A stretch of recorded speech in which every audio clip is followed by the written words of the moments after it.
If anyone has to take over for Captain Anderson, I'm glad it's you. I'm not sure about having non-humans on our ship, though. I'm in charge here, Presley. I decide if we have non-humans on this vessel. Yes, sir. Understood, sir. Speak freely, Presley. I want to know if you have a problem with non-humans. It's not that, Commander. Humanity has always handled its own problems. Saren attacked one of our colonies. We should be the ones to stop him. We don't need their help.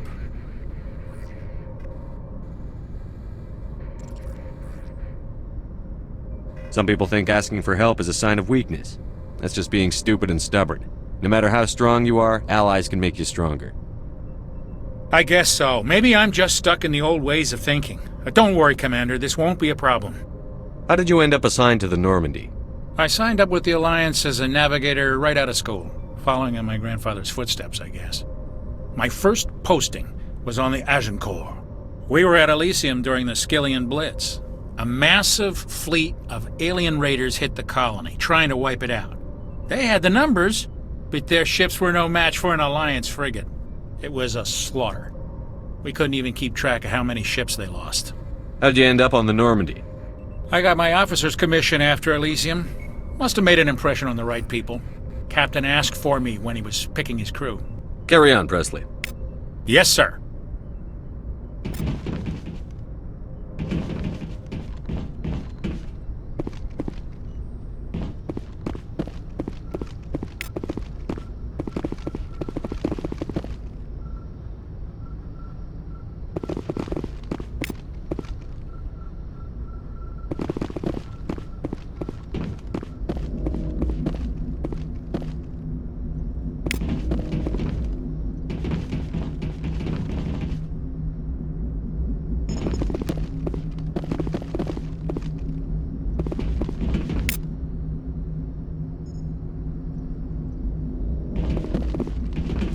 I prefer gold to silver, for my medal.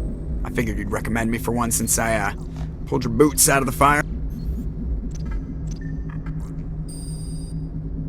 I want to talk about something else.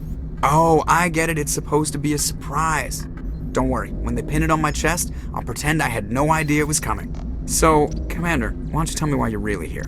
How's the Normandy performing? Is she everything they said she'd be? She's the best ship in the fleet. If you've got a pilot who knows how to handle her. Balance isn't what you'd expect.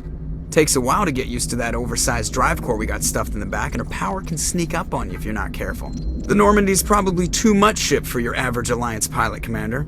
Lucky for you, I'm anything but average. I like to know my crew. Mind if I ask you a few questions? I can see where this is going. You did a background check on me, didn't you? Well, I'll tell you the same thing I told the captain. You want me as your pilot. I'm not good. I'm not even great. I am the best damn helmsman in the Alliance fleet. Top of my class in flight school, I earned that. All those commendations in my file, I earned every single one. Those weren't given to me as charity for my disease.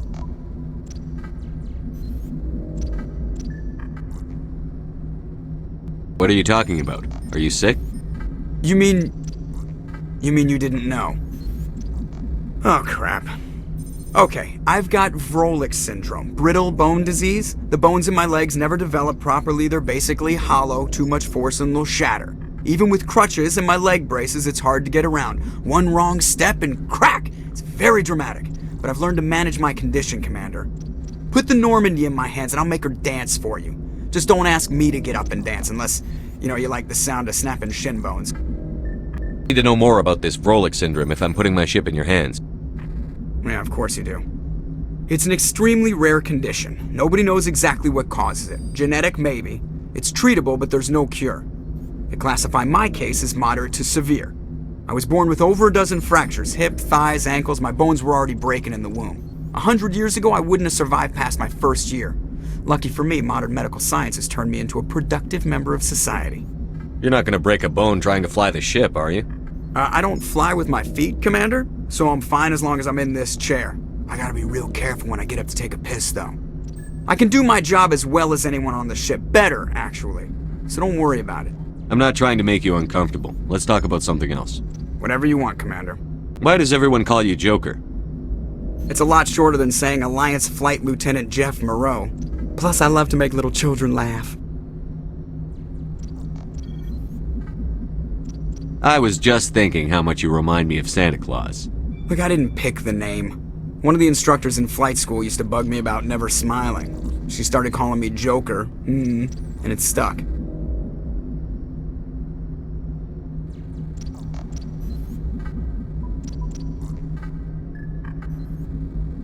Why didn't you ever smile? Hey, I worked my ass off in flight school, Commander. The world's not gonna hand you anything if you go around grinning like an idiot. By the end of the year, I was the best pilot in the academy, even better than the instructors, and everybody knew it. All got their asses kicked by the sickly kid with the creaky little legs. One guess who was smiling at graduation? How'd you end up joining the Alliance? Look, if you're looking for an inspirational tale of the crippled kid overcoming impossible odds, you're gonna be disappointed. My mother was a civilian contractor working for the Alliance. I basically grew up on the Arcturus station back when they were building up the fleets. Spend all that time around Alliance ships, there's a good chance you'll end up going to the Academy. How's the Normandy performing? Is she everything they said she'd be? She's the best ship in the fleet, if you've got a pilot who knows how to handle her. Balance isn't what you'd expect. Takes a while to get used to that oversized drive core we got stuffed in the back, and her power can sneak up on you if you're not careful. The Normandy's probably too much ship for your average Alliance pilot, Commander. Lucky for you, I'm anything but average.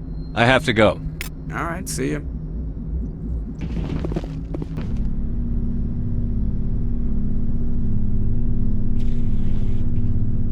Anything you need, Commander?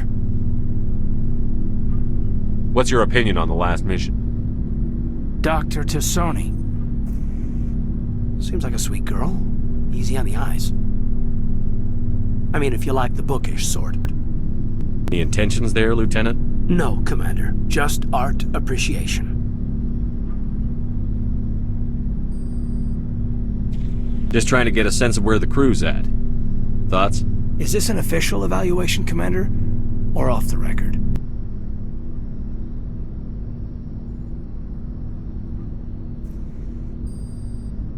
Like I've got time to write you up. You have something you want to say, feel free. Fair enough. Truth is, there's something wrong with all of this. This Saren is looking for records on some kind of galactic extinction, but we can't get backup from the Council? Sorry, Commander. There's writing on the wall here, but someone isn't reading it. We've got our orders. Belly aching won't change them. I hear you. It just seems like a group that's been around as long as the Council should see this coming. Sorry if I got too informal. Protocol wasn't a big focus back in Bot. Tell me about it. Biotic acclimation and temperance didn't last past the airlock. To the kids they hauled in, it was brain camp. Sorry, hauled in is unkind. We were encouraged to commit to an evaluation of our abilities so an understanding of biotics could be compiled. There are worse results of accidental exposure to element 0 in the womb. Beats the brain tumors some kids grew up with. I heard all about that. How companies would arrange accidents to expose people to element 0. There was never any proof of that. It's not what happened in my case, anyway. My mother was downwind of a transport crash. It was before there were human biotics, a little after the discovery of the Martian ruins. It only gets iffy around 63 when Kinetics was running out of first-gen subjects. Until then, they'd relied on accidentals. Bunch of guys in suits show up at your door after school, and next thing you know, you're out on Jump Zero. Jump Zero is a long way from home. What was it like? The grand gateway to humanity looks a lot better in the vids. But that's my own baggage, Commander. No bearing on this.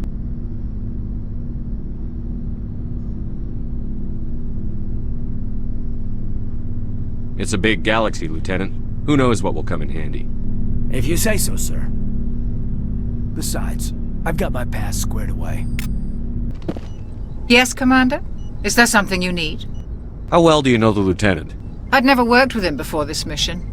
But he has an impressive service record, over a dozen special commendations. Tends to keep to himself, though. Maybe because of the headaches. It's not easy being an L2. What does that have to do with it? Well, most biotics now use the L3 implants. Lieutenant Alenko was wired with the old L2 configuration. Sometimes there are complications. What kind of complications? Severe mental disabilities, insanity, crippling physical pain. There's a long list of horrific side effects. Caden's lucky. He just gets migraines. I should go. Goodbye, Commander.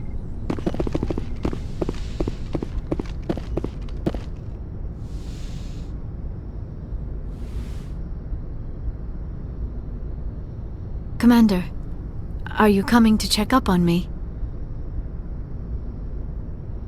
You look much better. How are you feeling? Dr. Chakwas assures me I am going to be fine.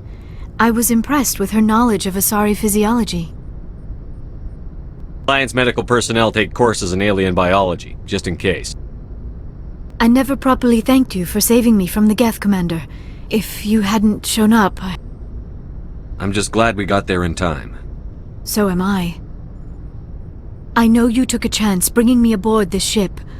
I have seen the way your crew looks at me. They do not trust me. But I am not like Benezia. I will do whatever I can to help you stop Saren. I promise.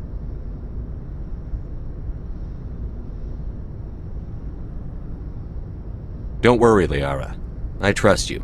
I know you won't let me down. It means a lot to hear you say that, Commander. Thank you.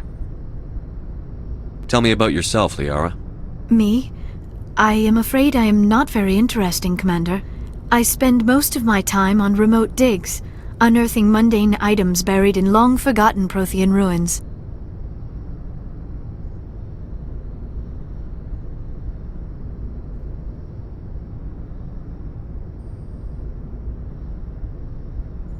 Must enjoy something about it. I love my work. Seeking out history's lost secrets has a special appeal for me. You were actually touched by working Prothean technology. That is why I find you so fascinating, Commander. Sounds like you want to dissect me in a lab somewhere. What? No! I did not mean to insinuate. I never meant to offend you, Shepard. I only meant that you would be an interesting specimen for an in-depth study. No, that's even worse.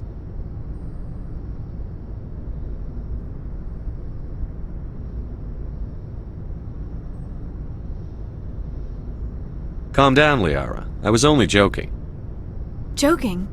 Oh, by the goddess, how could I be so dense? You must think I am a complete and utter fool. Now you know why I prefer to spend my time in the field with data disks and computers. I always seem to say something embarrassing around other people. Please, just pretend this conversation never happened. You know why Benezia joined up with Saren?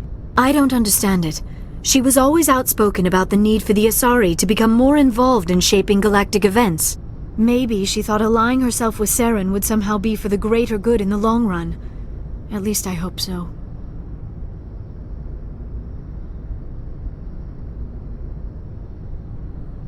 Any chance she's in this for power or personal gain?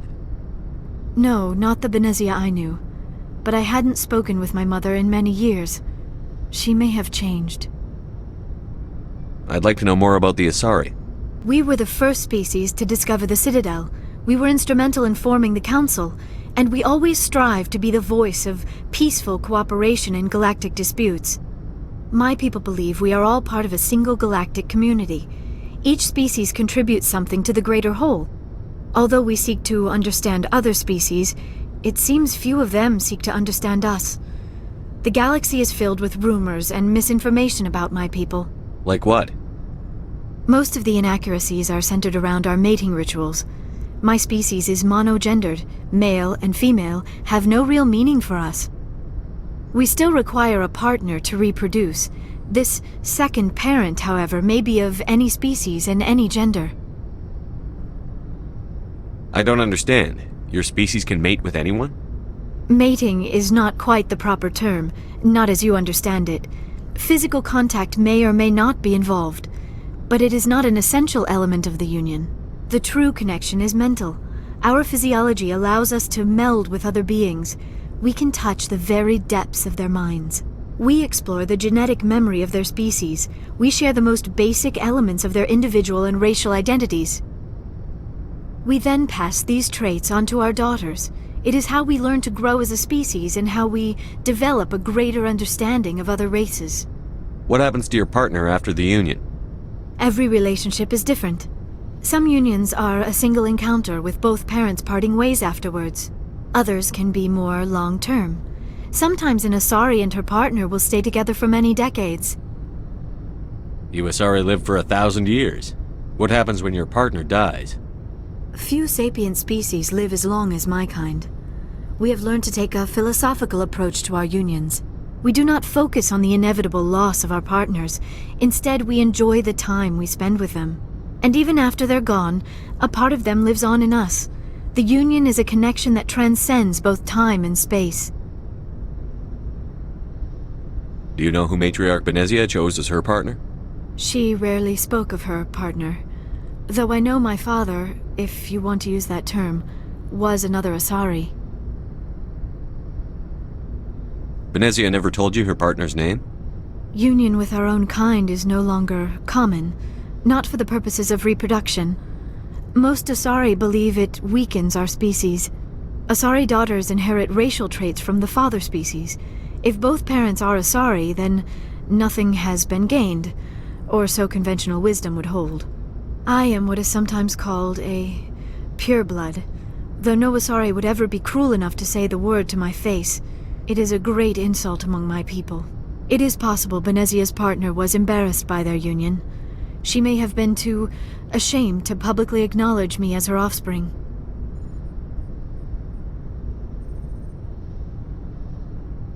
Why agree to the union if she didn't want any children? I cannot answer that. This is all speculation on my part. It is possible she wanted to be part of my life, but something happened to her before she had the chance. Benezia never spoke of her partner. Whatever happened, it caused her too much pain to dwell on it. She raised me by herself, though that is not uncommon. Many Asari raise their children alone, particularly if the father species is short-lived. Often the partner will pass on long before the child reaches maturity. I should go. Goodbye, Shepard.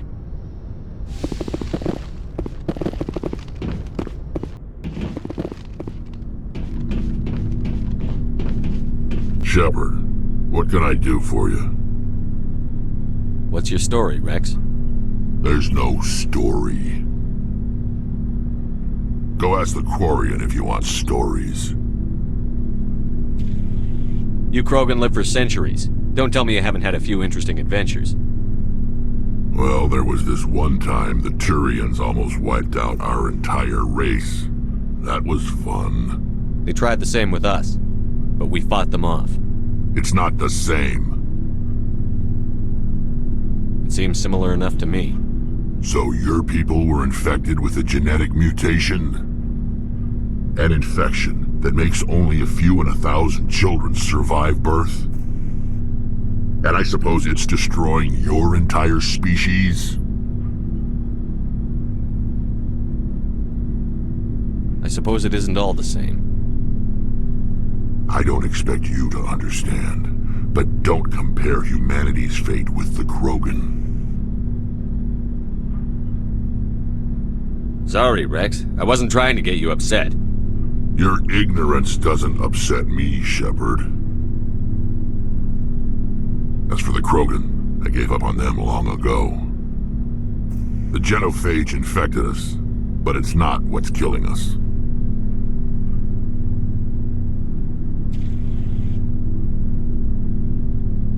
What can you tell me about the genophage? Ask the Solarians if you want details. They made it. All I know, it makes breeding nearly impossible. Thousands die in stillbirth, and most never get that far. Every Krogan is infected, every one, and no one's rushing to find a cure. Why don't the Krogan try to find a cure? When was the last time you saw a Krogan scientist? You ask a Krogan, would he rather find a cure for the genophage or fight for credits? He'll choose fighting every time. It's just who we are, Shepard. I can't change that. Nobody can. Are your people really dying? We're sure not getting any stronger. We're too spread out. None of us are interested in staying in our own system. Lots of species have left their homes and prospered. But they go to colonize new worlds. We're not settlers. We're warriors. We want to fight. So we leave. Hire ourselves out. And most of us never go back. So long, Rex. Shepard.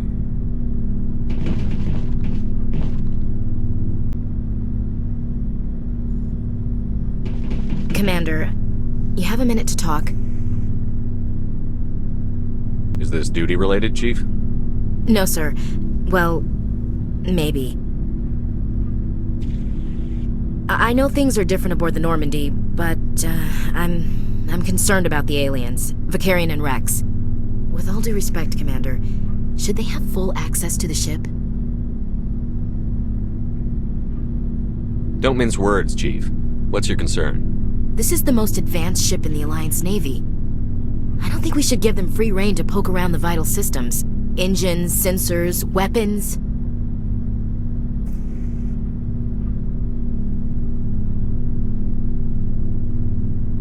I share your concerns, Chief, but I'm under orders. Under orders to let aliens gather military intelligence? I can't believe that was the Alliance's intention. We, humanity, have to learn to rely on ourselves.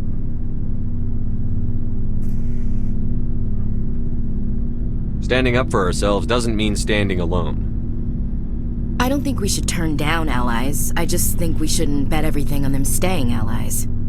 As noble as the council members seem now, if their backs are against the wall, they'll abandon us.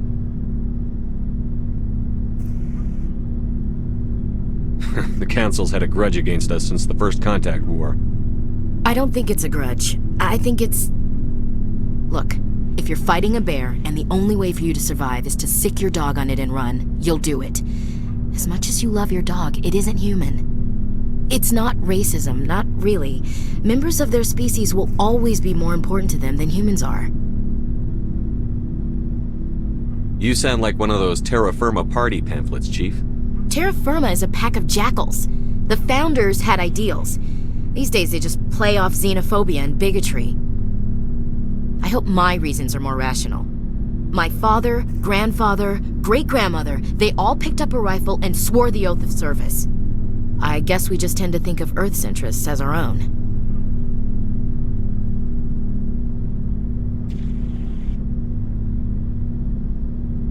All right. I can see where your concerns are coming from, Williams. But this is a multilateral mission. You're going to have to work with aliens, like it or not. It won't be a problem, Commander. You say jump, I say how high. You tell me to kiss a Turian, I'll ask which cheek.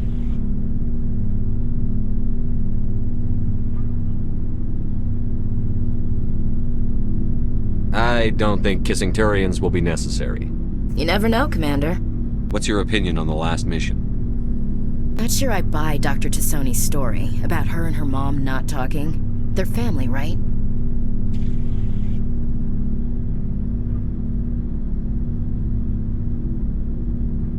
I'm not sure I believe it either. It's better to have her where we can see her.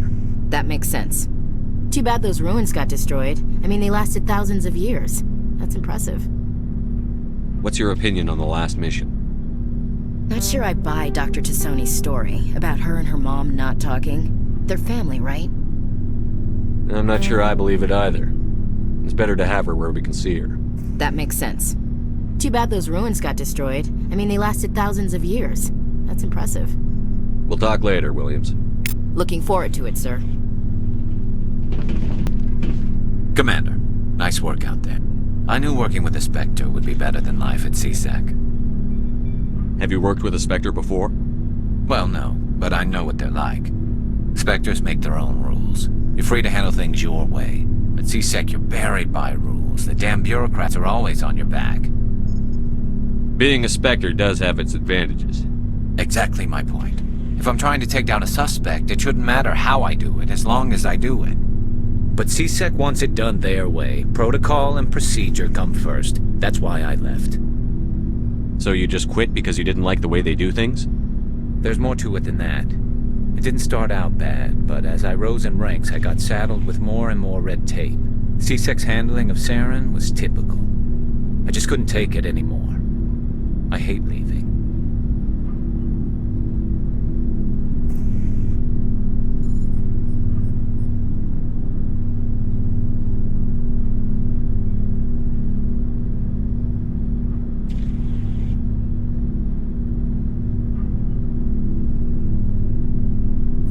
I hope you made the right choice. I'd hate for you to regret it later. Well, that's sort of why I teamed up with you. It's a chance for me to get off the Citadel, see how things are done outside C-Sec. Either way, I plan to make the most of this. And without C-Sec headquarters looking over my shoulder, well, maybe I can get the job done my way for a change. As long as you do your job well, you're free to go about your business as you see fit. Thank you, Commander.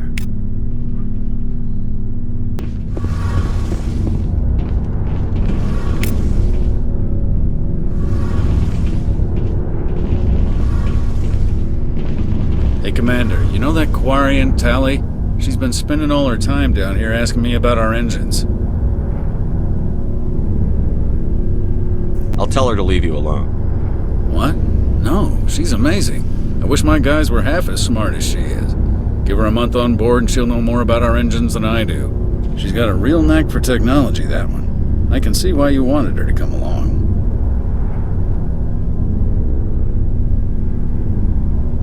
Ambassador Udina made me take her along. Normally I don't have anything nice to say about politicians, but he made a good call on this. However, I'm guessing that's not why you came down here. Fill me in on the IES stealth systems. How does it work exactly? You can't hide a ship out in space. They emit too much heat and radiation, too easy for sensors to pick them up, unless you find a way to capture those emissions. So our stealth systems trap the energy we give off in storage sinks built into the ship itself. No emissions to give away our location. Eventually the sinks have to be vented. More than a few hours silent running and they overheat. Cook us inside our own hull. There's no way for anyone to detect us? A visual scan can still pick us up. Anyone looking out a window can see us plain as day. But you have to be pretty close to get an actual visual out in space. Most vessels rely on scanners. As long as the stealth systems are engaged, they can't see us. Not unless we accelerate to FTL speeds. Why doesn't it work with faster-than-light travel?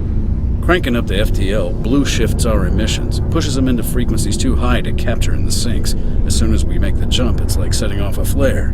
Sensors can pick up our location whenever we enter or exit FTL flight, but for short-range missions, our stealth systems are amazing, and we've got the only one. I want to know more about the Normandy. She's the best ship I've ever served on, probably the fastest vessel ever designed, and she's the only one using the new Tantalus drive core. What's so special about the Tantalus drive core? Proportionally, it's about twice the size of any other vessel. Not only are we faster, but we can run at FTL speeds longer before we have to discharge the core.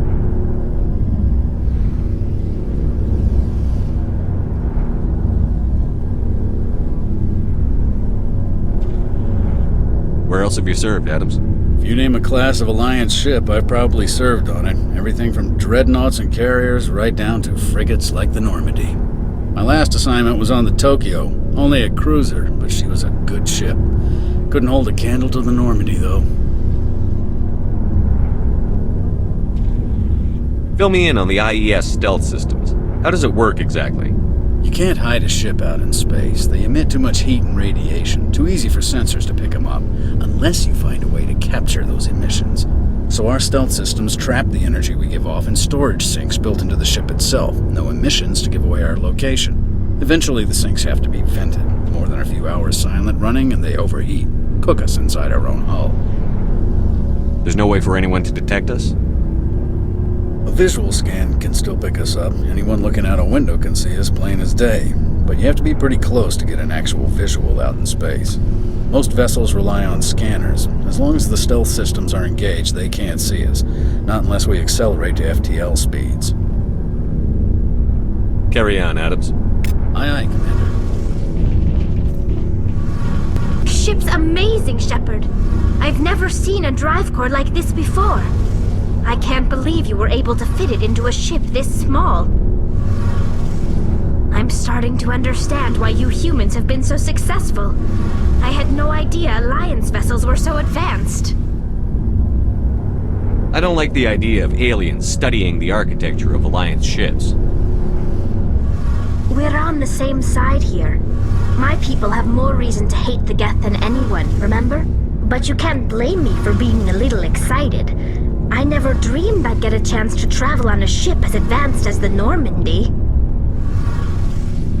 I had no idea you found ship technology so interesting. It comes with being a Quarian. The migrant fleet is the key to the survival of my people. Ships are our most valuable resource. But we don't have anything like this. We make do with cast-offs and second-hand equipment. We just try to keep them running for as long as we can. Some of the fleet's larger vessels date all the way back to our original flight from the Geth. I can't believe your fleet's still using ships that are 3 centuries old. They're constantly being repaired, modified, and refitted. They aren't pretty, but they work. Mostly. We've tried to make ourselves as independent as possible on the flotilla, grow our own food, mine, and process our own fuel. But some things we just can't make on our own. A patch to maintain the hull integrity requires raw materials we just don't have. That's why our pilgrimages are so important. Tell me about your people. Our lives aren't easy. Resources are scarce, and we are constantly on the move. Everything we do must in some way contribute to the continuation of the migrant fleet. There are 17 million Quarians in the flotilla, and each of us relies on the others for survival. The bonds among my people are strong. Unfortunately, we have had to surrender many of the freedoms and civil liberties other species take for granted. What kind of freedoms? Well, it's illegal for parents to have more than one child. If our population grows too much, it would strain our resources to their breaking point. Of course, we also can't allow our numbers to become too few.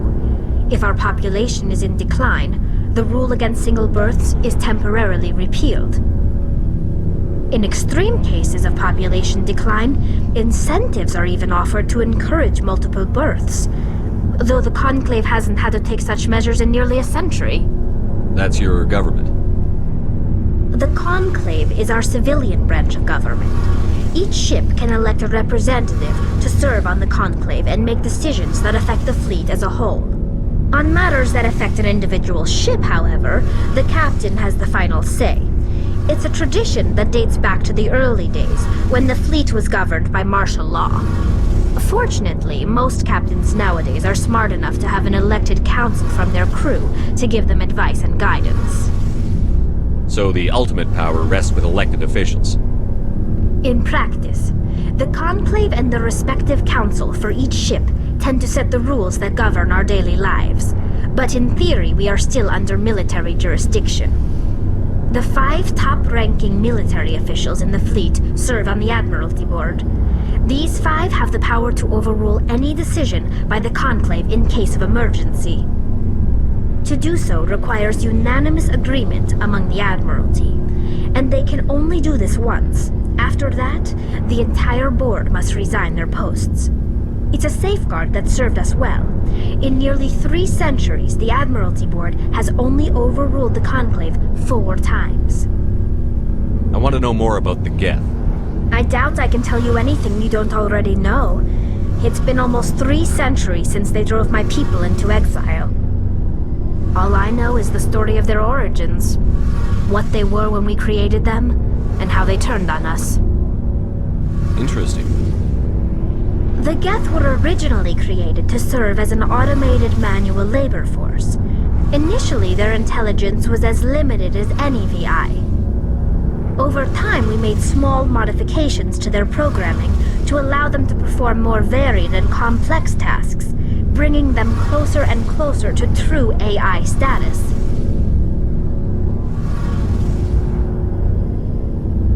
You had to know it would blow up in your face.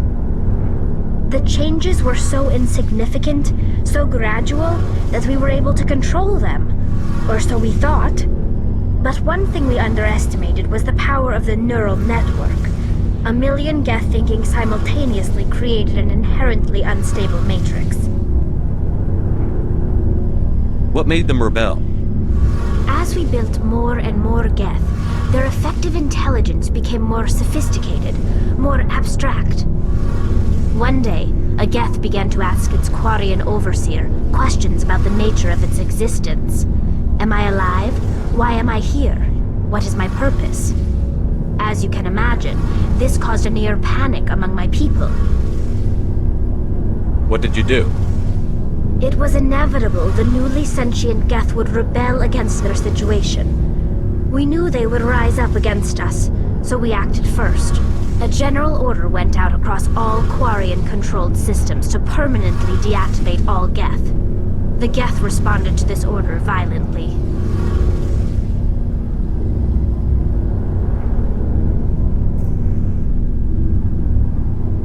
You didn't really think they'd just let you destroy them without a fight, did you?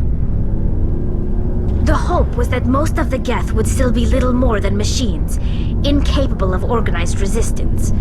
But they had progressed much further than anyone anticipated. The war was long and bloody. Millions upon millions of Quarians died at their hands. In the end, we were forced to flee our own homeworld. We feared the Geth would pursue us, but they never came beyond the Veil. Now we drift through space, exile searching for a way to reclaim what was once ours.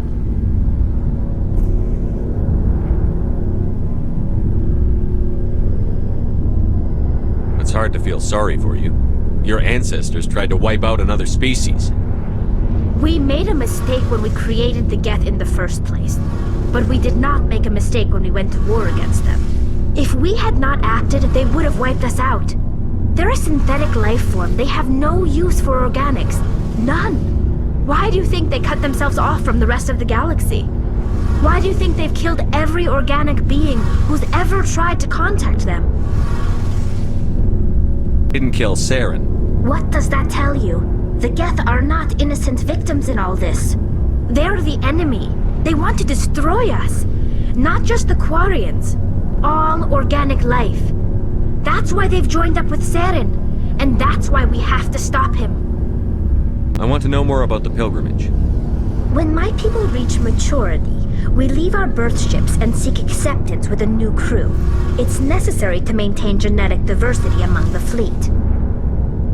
But no ship wants to accept someone who will be a burden on them. So, to prove our worth, we embark on a pilgrimage. We set out alone, leaving the flotilla and our families behind us. We only return once we have found something of value we can bring back to the fleet. This is presented as a gift to the captain of the respective ship we wish to join.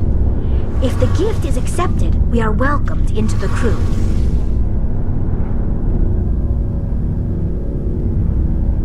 Can a captain choose to reject the gift? That doesn't happen often. Most captains are eager to increase the size of their crew. It increases their own standing in our society. Even when a gift is not particularly valuable, the captain usually accepts it out of a sense of tradition. However, there is a stigma to presenting a substandard gift. It's not the best way to make a good impression on a new community. Most pilgrims don't return until they find something worthwhile.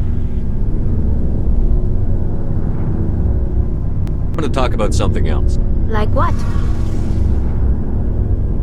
I should go. See you later.